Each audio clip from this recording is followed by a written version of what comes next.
Hello అండి, ఇవాళ మనం ఈ వీడియోలో హైదరాబాద్ టు ముంబై హైవే ఉంది కదా, ఇది ఎందుకు ఇన్వెస్ట్మెంట్కి వెరీ స్ట్రాటజిక్ లొకేషన్ అంటే అందరికీ తెలుసు ఇట్స్ స్ట్రాటజిక్ లొకేషన్ అని. కాకపోతే ఎందుకు? Is it because of the infrastructure development, economic గ్రోతా, లేకపోతే కనెక్టివిటీనా అనే దాని గురించి ఈ వీడియోలో తెలుసుకోబోతున్నాం. ఇంకా ఆలస్యం చేయకుండా వీడియోలోకి వెళ్దాం పదండి. Number 1, it's strategic location and connectivity అన్నమాట. హైదరాబాద్ టు ముంబై వెళ్ళే హైవేని మనము నేషనల్ హైవే 65గా పరిగణించడం జరిగింది. సో ఇది మేజర్ ఆర్టీరియల్ రూట్ అనమాట. అంటే 2 large cities like Hyderabad and Mumbai హైవేని కనెక్ట్ చేసే largest national highway NH65. So ఈ హైవే ద్వారా కనెక్టివిటీ, ట్రేడ్ కావచ్చు, లేకపోతే కమర్స్ కావచ్చు, ఇవన్నిటికీ కూడా ఈ NH44 అనేది మేజర్ సోర్స్గా ఉంటుందండి. అండ్ నెంబర్ 2 ఏంటి అని అంటే economic growth and industrial development.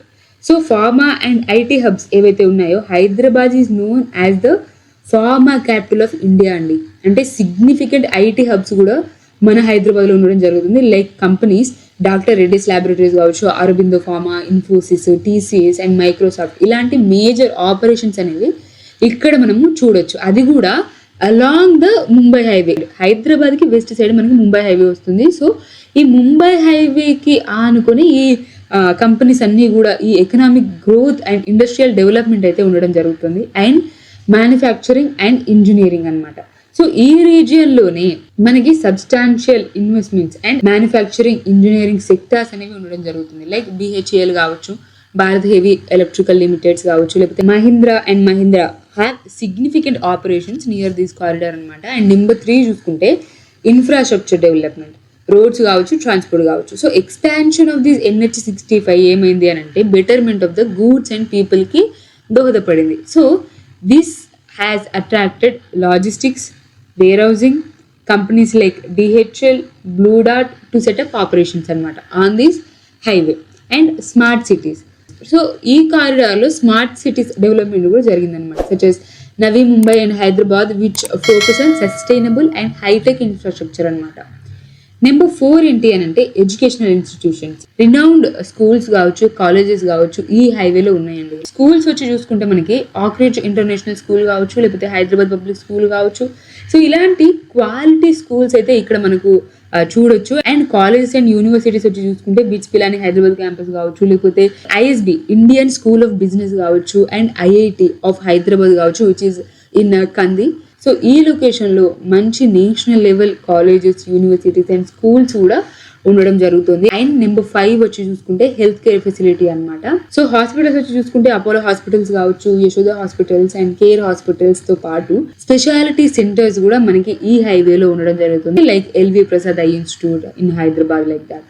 And number 6 వచ్చి చూసుకుంటే రియల్ ఎస్టేట్ డెవలప్మెంట్. సో ఎప్పుడైతే ఈ కనెక్టివిటీ అండ్ ఎకనామిక్ గ్రోత్ కావచ్చు, industrial development, IT sectors development అనేది పెరగడం జరిగిందో అప్పటి నుంచి రియల్ ఎస్టేట్ డెవలప్మెంట్ కూడా చాలా ఎక్కువగా పెరిగిపోయిందండి. అంటే major real estate developers like DLF కావచ్చు, లేకపోతే ప్రెస్టీజ్ గ్రూప్ కావచ్చు, లేకపోతే గోద్రేజ్ ప్రాపర్టీస్ కావచ్చు, ఇవన్నీ కూడా అలాంగ్ ముంబై హైవే మనం చూసుకోవచ్చు. నెంబర్ 7 వచ్చి చూసుకుంటే టూరిజం అండ్ హాస్పిటాలిటీ కూడా ఉందండి. Renowned hospitality chains like Taj hotel కావచ్చు, ఓబెరాయ్ హోటల్ కావచ్చు, మ్యారియట్ కావచ్చు, ఇలాంటి ఎస్టాబ్లిష్ లగ్జరీ హోటల్స్ మనం ఈ రూట్లో చూసుకోవచ్చు. అండ్ నెంబర్ 8 వచ్చి చూసుకుంటే గవర్నమెంట్ ఇనిషియేటివ్స్, ఇండస్ట్రియల్ కారిడార్స్ కావచ్చు, అహ్మదాబాద్ బుల్లెట్ ట్రైన్ ప్రాజెక్ట్ కావచ్చు, అండ్ ఇన్వెస్ట్మెంట్ పాలసీస్ కావచ్చు. ఏవైతే ఫేవరబుల్ ఇన్వెస్ట్మెంట్ పాలసీస్ ఉన్నాయో which is to is business in both Maharashtra and Telangana is encouraging private sector participation also. And few more highlights of the location మనం చూసుకుంటే Muthangi outer ring road కావచ్చు, Peddapur regional ring road కావచ్చు, Gitam university, Pebbs Pennar, MRF tyres కావచ్చు, లేకపోతే Maheshwaram medical college కావచ్చు. And hitech city financial district కి very close by ఉంటుంది Mumbai highway which we all know. So అది మనందరికీ తెలుసు. అండ్ అరబింద ఫార్మా కావచ్చు, లేకపోతే వాట్సన్ యూనివర్సిటీ కావచ్చు, లేకపోతే NMS ప్రాజెక్ట్ కావచ్చు, అది 13,000 ఎకరాల్లో ఉందండి. అండ్ GMR ఇంటర్నేషనల్ ఎయిర్పోర్ట్ కావచ్చు, Mahindra tractors Asia's biggest unit మనకి ముంబై హైవేలోనే ఉంది. అండ్ పెప్సికో కావచ్చు. సో ఇలా మేజర్ లొకేషన్స్ మనకి ముంబై హైవేలో కనిపించడం జరుగుతుంది.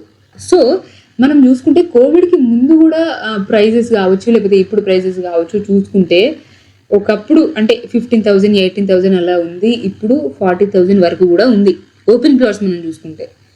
ప్రజెంట్ అయితే హైదరాబాద్కి ఉన్న best national highway to invest for best return on investment ఏంటిదంటే ముంబై హైవే అనమాట. ఇమీడియట్ వెస్ట్ హైదరాబాద్ వచ్చేసి ప్రజెంట్ ఇప్పుడు కొంచెం కాస్ట్ అయితే పెరిగిపోయింది, కాబట్టి మీరు కొంచెం సంగారెడ్డి కావచ్చు, లేకపోతే సదాశివపేట కావచ్చు, ఈ లొకేషన్స్ లో చూసుకుంటే మీకు మంచి రిటర్న్ ఆన్ ఇన్వెస్ట్మెంట్ అయితే ఉంటుంది అనమాట. ఎందుకంటే ఇప్పుడు రీజనల్ రింగ్ రోడ్ వర్క్స్ కూడా స్టార్ట్ అవుతున్నాయి, అది కూడా మనకు వచ్చేసి సంగారెడ్డి పై నుంచే వస్తుంది. ఇక్కడ వరకు రీజనల్ రింగ్ రోడ్ వరకు కూడా మనకు హెచ్ఎండిఏ లిమిట్స్ కూడా పెరుగుతాయి, అండ్ ఇక్కడ నుంచి మనకి రేడియల్ రోడ్స్ కూడా వేయడం జరుగుతుంది. సో డెవలప్మెంట్ కి అయితే చాలా స్కోప్ ఉందండి. అండ్ మనకి ఆగస్ట్ 1 నుంచి రిజిస్ట్రేషన్ ప్రైస్ కూడా పెరుగుతున్నాయి, కాబట్టి మీరు చూసి ప్లాన్ చేసుకొని మంచి లొకేషన్ లో ఇన్వెస్ట్ చేసుకుంటే చాలా మంచిది అనమాట. ఈ వీడియో కనుక మీకు నచ్చినట్లయితే లైక్ చేయండి, షేర్ చేయండి, అండ్ మా ఛానల్ ని సబ్స్క్రైబ్ చేసుకోవడం మాత్రం మర్చిపోకండి. Thank you so much for watching this video. మరో మంచి టాపిక్ తో మళ్ళీ మేము ముందుకు వస్తాను. Until then keep watching the channel. Bye bye.